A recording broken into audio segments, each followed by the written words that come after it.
Welcome to Next Level eCommerce, the webinar series where top e-commerce experts share their advanced tips and tricks.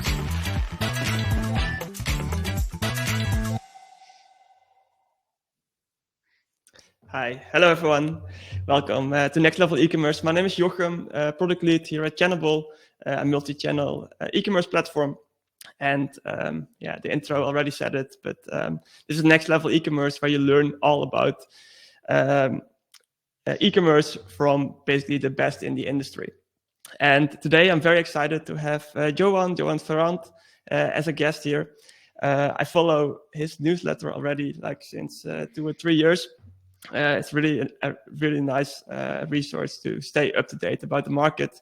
And today is not telling you all about the latest features, but today it will be all about the human edge in PPC. And he will soon explain what that means. Just some quick facts about Yoann before we start. As mentioned, he has a very nice newsletter. That's also the reason why he is already 2 times voted as one of the top 100 most influential PPC experts worldwide. He has extensive e-commerce and advertising knowledge, both as as an executive PPC specialist, but also as a head of PPC. And today he is the founder of Adelis, if I pronounce it right, a boutique agency, and that's all about data stories inspired by human connection. And apparently he has a rainbow cat as a kid. That's nice to know. You really believe that? That's fun. Nice. Maybe as an introduction question, why did you start with the newsletter? Yeah, sounds good. I started when I was product manager at Opteo, so we were overseeing dozens of agencies, and I was in paternity leave, listening to all the podcasts, to all the sources. I was wanting to be up to date. And at the end, I finished with, okay, we need an aggregated version in our industry. I need to save time to my team, to my clients, and to many different people. And now, I have a lot of people tapping in my back like that on my shoulder saying, thank you so much. But I don't get any leads from that. The people I mentioned get the lead. It's hard work, but it's so helpful for me to stay up to date. So thank you to everyone who basically gave me the tap in the back. Nice. Really nice initiative. And I'm one of those people that really like to follow it. It's really nice to stay. It's not only about Google, but it's also about Meta and other industry news. It's basically everything that e-commerce specialists should know about. But yeah, before we actually go into the topic from Yoann, I want to mention that this is not like a one-off webinar. We actually, Next Level eCommerce is a monthly webinar series where we each month have a new topic. We talked a lot about performance max, search ads, feed optimizations, and we basically, after each session, we ask the audience what should be our next topic. Today is a bit different from all the very practical topics. I think it's still a practical topic, but it's not something about data. And basically we had a very nice lineup of other PPC pros.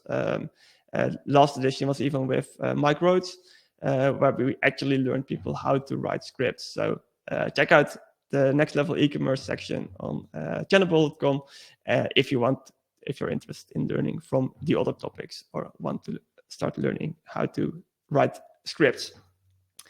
Then I want to hand over the presentation to you, Yoann, to talk all about the human edge in PPC.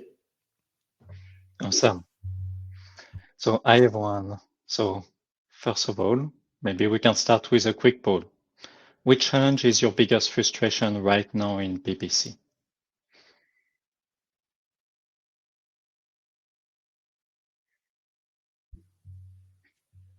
Just checking. I think the poll is not showing up. 1 second.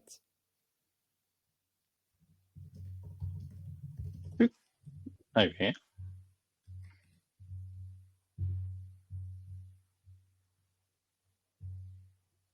Okay, maybe it's just me. I don't see the polls. Okay, so let's skip that. Yeah.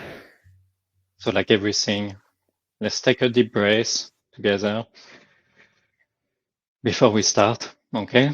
Like I really thanks like Channable to open the door to this topic. We really often talk about hard skill in PPC. Very rarely do we talk about soft skills or even any challenges we face on the job. So thanks, Joshem. Thanks to the Channable team to make it happen. It's really, really nice of you. So why this topic is so important for me is because over the past decade, I've been both PPC executive, contractor, consultant, head of PPC. And when I was at Opteo, for example, we were overseeing dozens of agencies. Trendline, I was head of PPC. And now I am in a situation where I basically listen to both PPC executive and CMO. They both told to me about their challenge, about what concerns them, and it gave me a lot of insight in the industry about what are the operational struggles and leadership expectation from both of them. Before, we were talking about PPC as a number game, but now it is more of a people-focused game. And soft skill, empathy, and leadership really make the big difference. And we have to start talking about empathy, boundaries, and storytelling to improve our PPC performance. So what is the current state of the industry or why it matters? For example, for me as a micro PPC agency owner, I can feel inflation. I can feel it's difficult to hire the right talent, to retain them, or even to promote people within my team. I can feel that delivery is still one of the biggest challenge and the biggest reason for client churn. We have to deliver faster and within the expectation of our client. And while automation is up, there is no set and forget strategy. There is always a human behind it. We cannot set up a demand gen campaign and let it run all the time. I think someone like Thomas will love to speak more about it. And on the client side, it's as well very challenging. The biggest challenge is not to make PPC more profitable or to grow revenue. It's actually to find the right talent and to adapt to the change in the platform. So I'm glad the PPC news does help a little bit in this way, but that's still not the first challenge. Finding the right talent is challenging in-house. Both of them, agency and advertiser, face very similar challenges. And we have like another things going on in PPC. It's actually that I am part of generation 2, learning about playing the game at the time of manual CPC. And I'm working with people who are more like generation 5, who have learned about automation, who have learned about AI, they trust in the force. And both of them have to talk while playing the same game. But as the game improved, I will say yes, personally, but I will say it's challenging when you have like two different generations. And we need to learn about talking to each other. So right now, 2025, we really are at the crossroad where AI can scale and on work basically is more guided by human leadership. So we need to be cautious over that. It's great to go to a world full of AI, but we need to as well build our human leadership skills. So why soft skills matter? The first one is that if you have to recruit someone, for example, if I have to look someone into the job, I'm going to look more into the hard skill of this person, like strategic planning, campaign setup, market and audience research, optimization. That's something that can be easily tested and approved. What we look less is into, is a person going to be a good strategic thinker? Can he help to be a business analyst? Is he going to collaborate well with my team? And does he have the soft skill to be able to work with all of them? Is he going to adapt to the change? And does he have a will to scale and a will to learn? All of these make it that in PPC now, we have the left side hard skill and the right side soft skill. And when I was presenting PPC before, I will say PPC is a spade. Now I'm saying I'm completely wrong. It's actually a battering ram. And pardon me for my French, but it's really how to describe it. We have to be a whole team together to push it. And only then can we open the door. Maybe like before, it was a bit easier. Now we need the full team. And when we look at it, even if this seems difficult and complicated, we need to look at it with an humble mind. We need to look at it, okay, I'm only one part of the whole process, one part of the whole system. When we look at PPC now, we are part of Acquire, a bit of Activate, but we need to collaborate more with everyone else. We need to work with people in charge of activation, retention, conversion. Whenever we make a change, we could impact the entire business. And we need to have a big picture view. So one case story that I can share is when one company asked me to take over the French market, I told them, I'm happy to do that, but only if the head of sales is my sole PPC contact. And over a year, we've worked together. I've shown him Google Ads. I've shown him how it works. And now he's able to go to my traffic control center to look at every search terms and to tell me if it's permitted or rejected. When you see this table, you can see that the lowest CPA is where it's rejected. The highest conversion is where it's rejected. But in reality, all these search queries are bad quality leads. He will not be able to make a sale out of it. And you can relate that to e-commerce over some products. You can relate it to SaaS. You can relate it to many different things.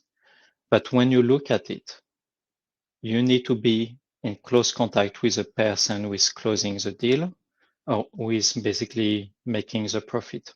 If I have to talk about e-commerce, I will talk directly with the e-commerce manager and figuring out with him, okay, what are his goals? Where can I improve? Where is the right margin? What are his challenges, etc. With head of sales, I can even decrease PPC budget because his team is too overwhelmed. There is too many leads and there is no lead scoring in place.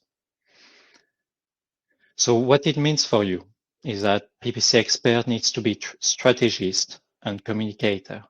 You need to start building a relationship with your client. But you really need to use your data with their human insight. Call it gut feeling if you want. But in general, you need to blend both of them together. And then you can get a good human story. So some people will say, no matter how optimized a channel is, it can't save a broken funnel or weak product.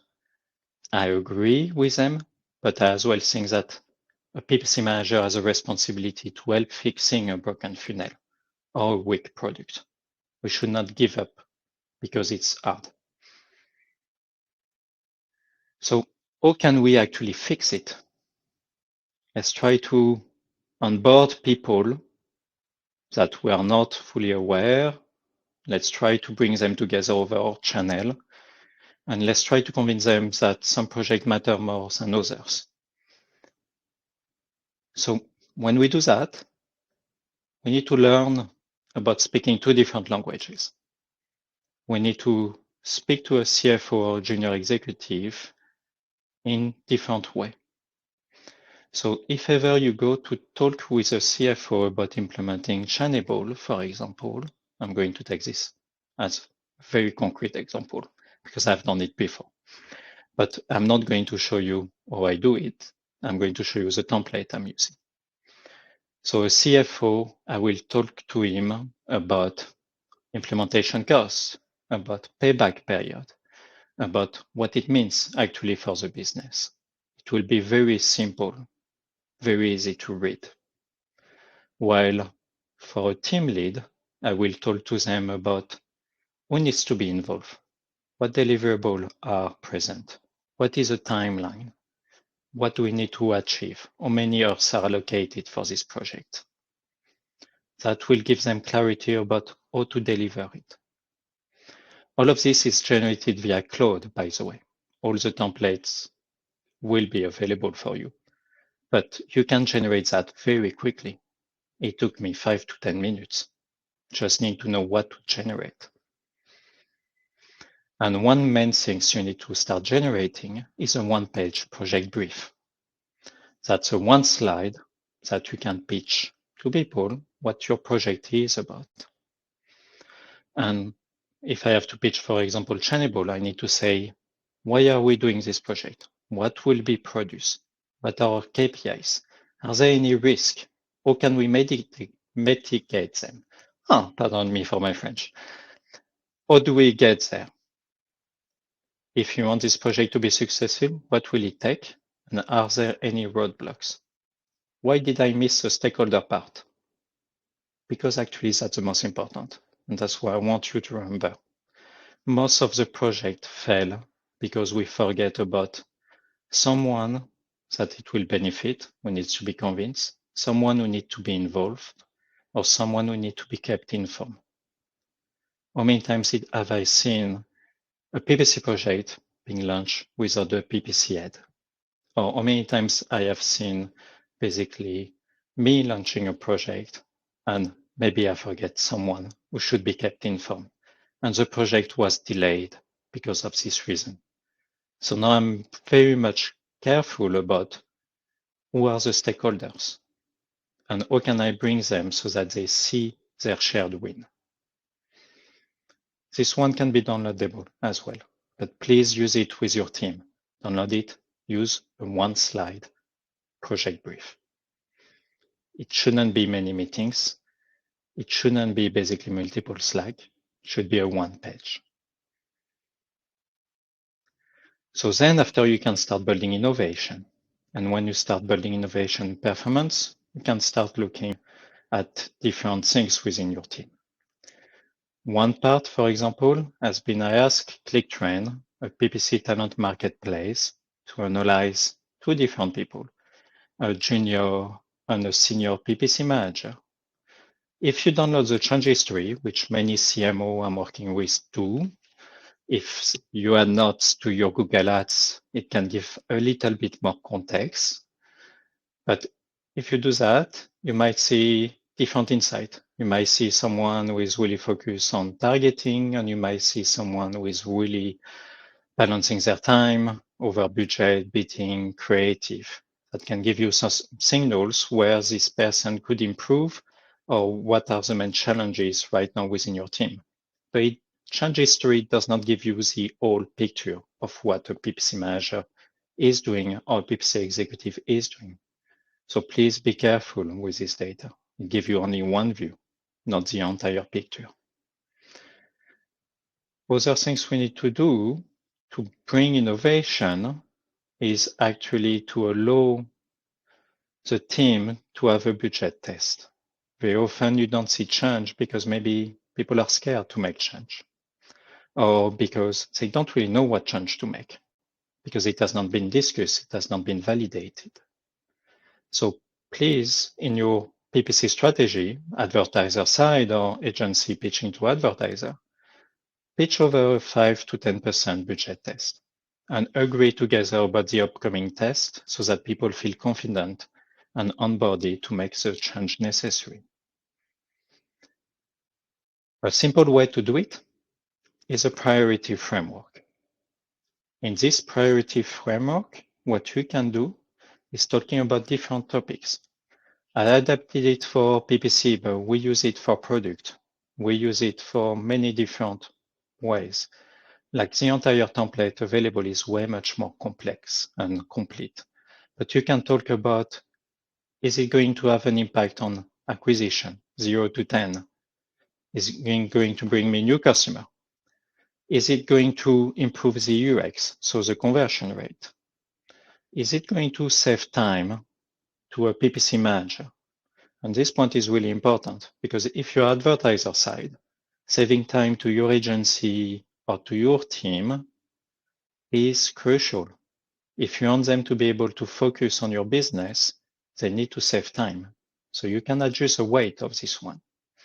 Then after you can talk about implementation, maintenance. Some campaigns take a long time to maintain, and length of the test. And that will give you a priority to focus on.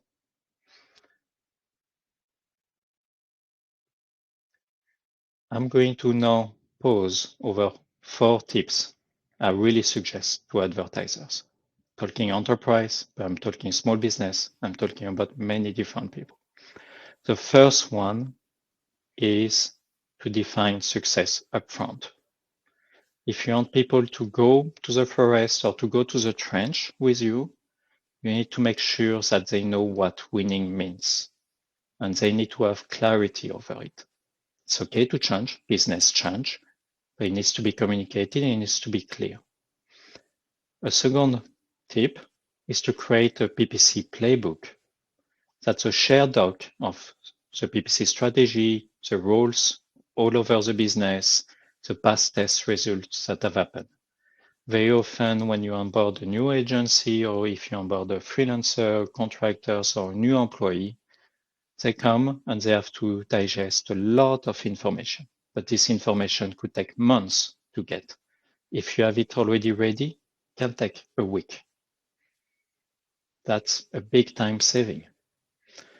A third tip is to unify your reporting, having one source of truth. You can have a shared dashboard using a data hub, BigQuery, but the most important thing is to have the same numbers to look at. Very often, I notice that I have my reporting, looks great, awesome, but the client is looking at another story with different type of attribution modeling. It's sit somewhere else. I don't have access to their Tableau. And I'm trying to get access to their Tableau and to remove my dashboard from the story. I'm trying to get closer and closer to them. Another thing important is to encourage smart risk. You need to create basically a blameless culture, but that comes from well-planned tests. If it's planned, then after, if it fails, there is no pointing fingers. It succeeds or it fails. But planning the test in advance with your team is extremely important. So please here, listen to the advice, bring the agency as part of your team, and give them all the materials they can have to succeed. And you can do it as well in-house within your own team. So does your team currently have a dedicated focus time or consistent offline hours each week? That's one question maybe I have for you. I can also see the results, so I have something to discuss here. Let's wait until the answers are in.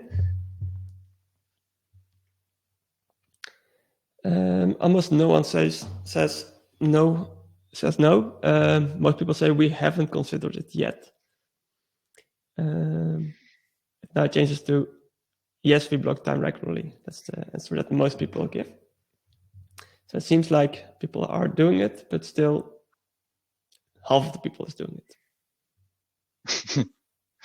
Now we can. Yeah. So we are going now to talk about a more sensitive topic, but as well a very important one. NAPS is actually in the UK a charity dedicated to advertisers. They help the mental well-being of all advertisers in the UK. So they are like in a really good position to evaluate the state of where we are right now. And just last month, they say that they received a record number of calls from people who needed mental health support. That's higher than COVID. And that's actually a very shocking number to me. And I need to talk about it with you. So why team well-being matters? The first one, imagine if an employee is actually under pressure, 42% of them will consider that they will go directly to their manager. But at the same time, the manager are not fully equipped or ready to help. It's very difficult for them to be able to deal with more than what they currently have. And most of them, when they arrive to the job, they do not ask about budget training or financial training, time management. They know how to do it. What they really request is leadership skill training and a support by a mentor. Line management training as well. I could recommend to visit Growth Mentor and to try to find maybe a mentor that actually can help you, because mentorship is not only about asking someone for help. It can be actually very time consuming. So please take it seriously on the manager side, but as well on the employee side.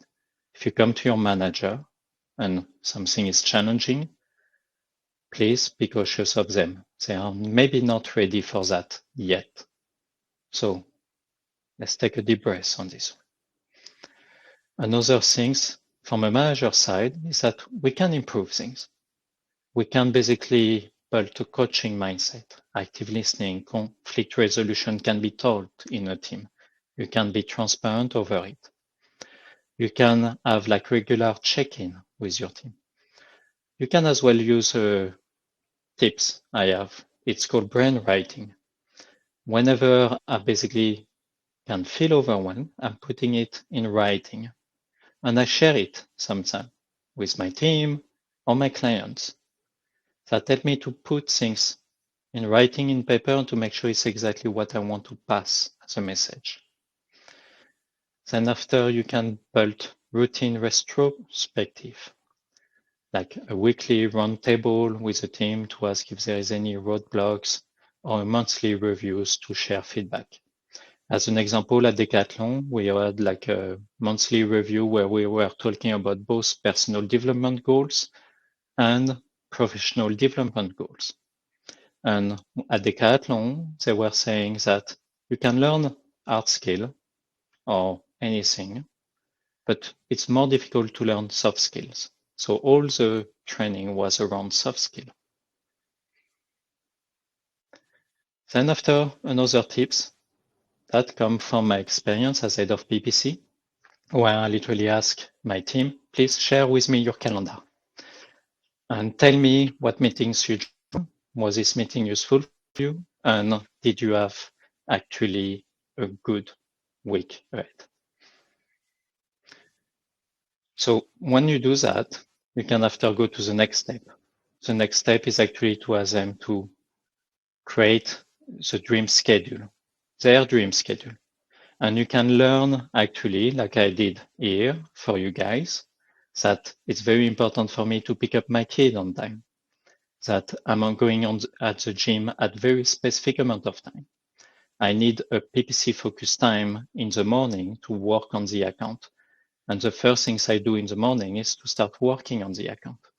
And many teams I've been working with very often, they did not even have time to do execution. So please be cautious of that. Check over what their current calendar is, what will be their dream schedule, and you can do it yours. And you can compare between both and see, okay, is there a moment we can align having common meetings between both our schedule? But if you are open to that, it will change things. I have a client who moved over a 9 a.m. team meeting to a 12 p.m. because it was more comfortable for me. So keep sharing. Another tips is actually maybe to use Loom.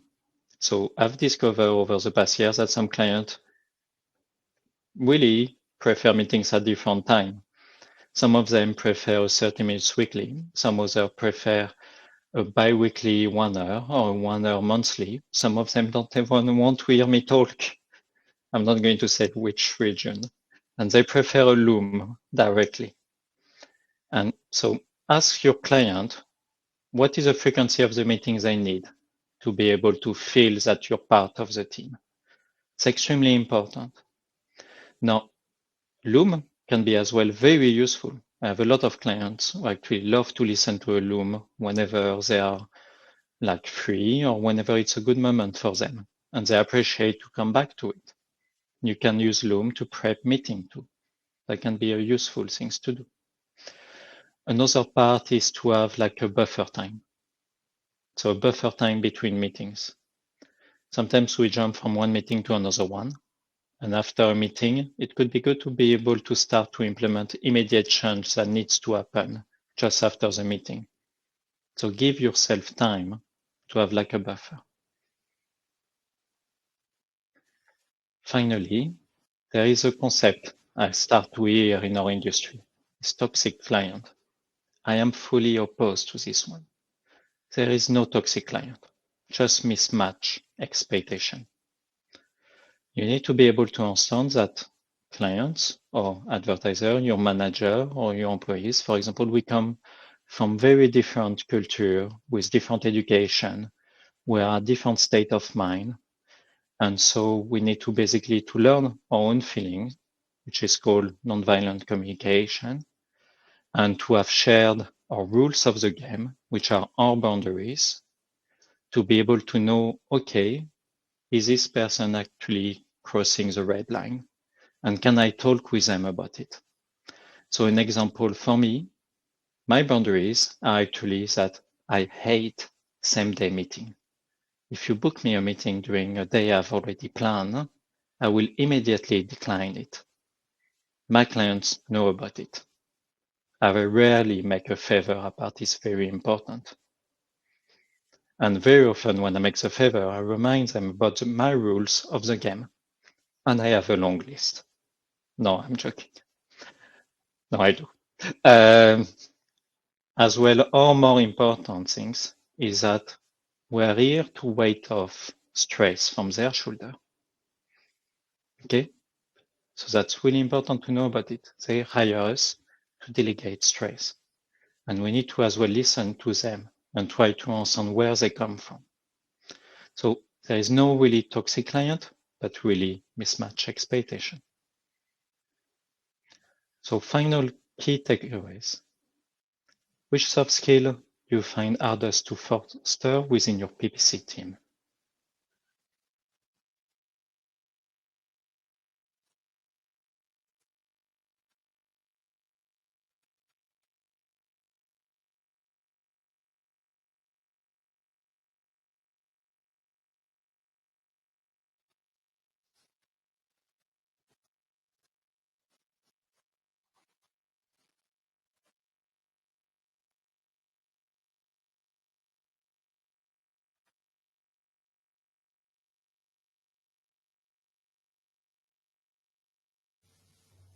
Sorry, I was on mute.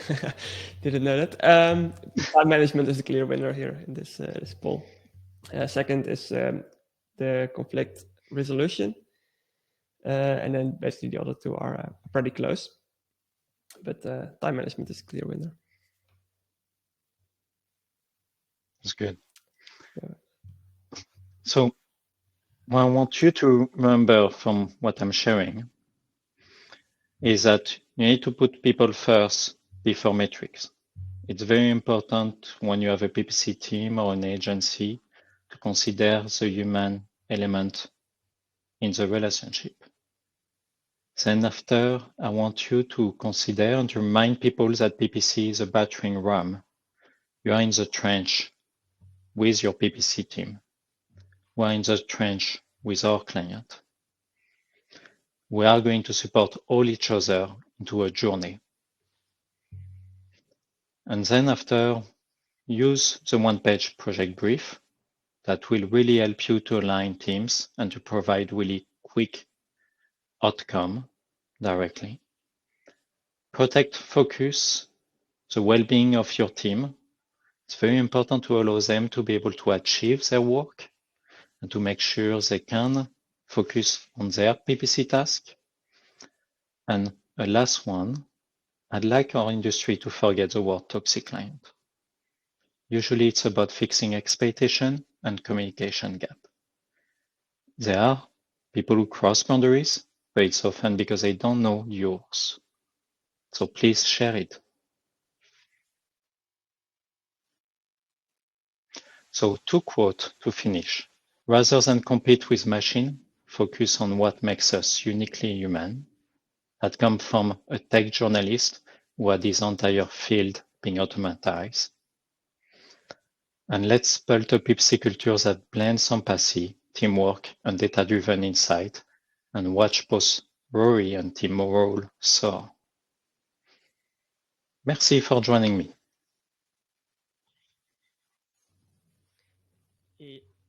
Merci, Yoann, for joining.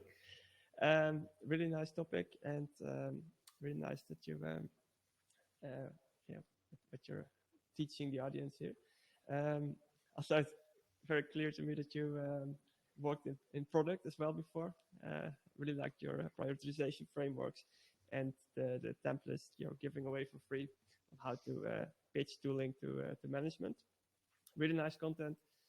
So thanks a lot for it, and to see the audience is also like very thankful. Yeah, I don't see any questions yet. So please, if you have any questions, ask them now, because we have some time to answer them. But before we go into the questions, I want to highlight that we're also the next level e-commerce event is coming up. We have Marcel Small joining, and Marcel Small. There is now a link to the registration page on the screen. Marcel Small basically manages big clients like G-Star, Essex, but also an Otrium, and he is really going to show you like the best practices on how to create engaging dynamic ad copy that doesn't feel like it's written by a robot, which is quite challenging if you do this at the scale of an Otrium. So really encourage you to sign up for that because it's I think very relevant for either small and big business. So I hope to see you there. Also, it would be nice if you have some takeaways, let it know in the chat, or even better, post about it on LinkedIn and make sure you tag Next Level e-commerce in it. We would really love to hear from that. Yeah, and of course, also if you have questions, let them know. The question step is empty, so I think it was all clear.